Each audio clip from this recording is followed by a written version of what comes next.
اعوذ باللہ من الشیطان الرجیم، بسم اللہ الرحمن الرحیم۔ السلام علیکم۔ یہودیوں نے 15ویں عیسوی کے بعد یورپ میں نشاط ثانیہ انقلاب برپا کر کے یورپ کو انسانیت سے گرا کر یورپ کی یہودیت سازی کی، اور اس کے بعد روئے زمین پر ان کی اللہ تعالیٰ کے خلاف جنگ عالمی سطح میں داخل ہو گئی۔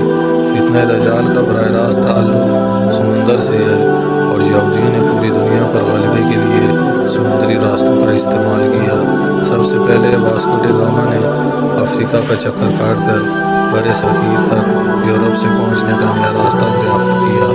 اسی راستے کی دریافت کے دوران افریقہ کا سب سے زرخیز اور معدنیات کے لحاظ سے سب سے بڑا ہوا علاقہ جنوبی افریقہ ان کے ہاتھ لگا، جو آج افریقہ میں ان سب کا اہم اڈا ہے۔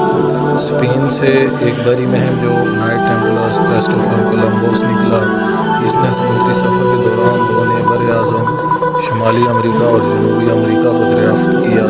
ایک اور برطانوی مہم جو نے اپنی بحری مہمات کے دوران آسٹریلیا اور نیوزی لینڈ کو دریافت کیا۔ یہ سارے ممالک اور ان میں رہنے والے افراد اور ان کے وسائل آج دجال کے لیے استعمال ہو رہے ہیں۔ یہودیوں نے وینس سے نکل کر برطانیہ کو اپنا عالمی مرکز بنایا، جو ایک جزیرہ تھا۔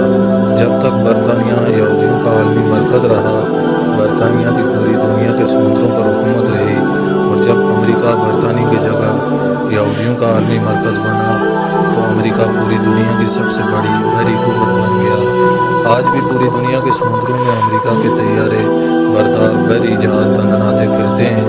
اس کی بنیادی وجہ سمندری جنگ میں ٹیکنالوجی اور وسائل بجائے جذبے کے فیصلہ کن کردار ادا کرتے ہیں، جس میں دجالی تہذیب کو ہمیشہ برتری رہے گی، اور اسی لحاظ سے برطانیہ یا امریکہ جیسے سمندروں میں گہرے ملک میں بیٹھ کر یہودی خود کو محفوظ تصور کرتے ہیں۔